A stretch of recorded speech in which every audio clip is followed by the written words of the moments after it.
उत्तर प्रदेश के अयोध्या में स्थित श्री राम जन्मभूमि पर राम मंदिर का निर्माण जारी है।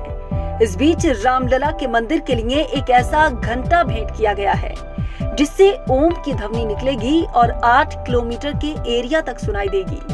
613 किलो वजनी कांसे से बना ये घंटा तमिलनाडु के रामेश्वरम से 4500 किलोमीटर यात्रा करके अयोध्या लाया गया।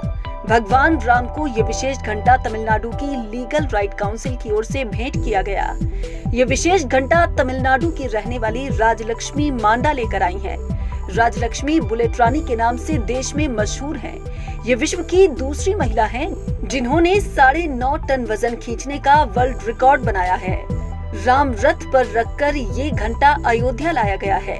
17 सितंबर को राम रथ यात्रा की शुरुआत हुई थी, जो 7 अक्टूबर को 21 दिन में 10 राज्यों से होकर अयोध्या में पूरी हुई। राजलक्ष्मी ने बताया कि रास्ते में जगह जगह इस घंटे की और भगवान राम दरबार व गणेश की मूर्ति का पूजन किया गया। यात्रा में कुल 18 लोग तमिलनाडु से अयोध्या पहुंचे हैं।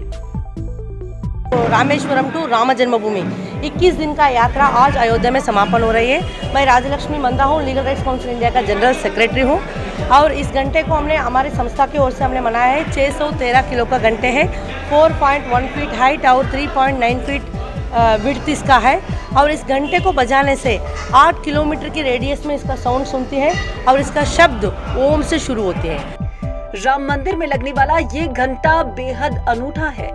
ये 4 फीट ऊंचा है और वजन 613 किलो है। ये कांसे से बना हुआ है। इसकी चौड़ाई 3.9 फीट है। अयोध्या पहुंचने पर राजलक्ष्मी मांडा ने कहा कि उनका जीवन धन्य हो गया। वे भगवान श्री राम के रथ को तमिलनाडु से अयोध्या तक खुद ड्राइव करके आई हैं।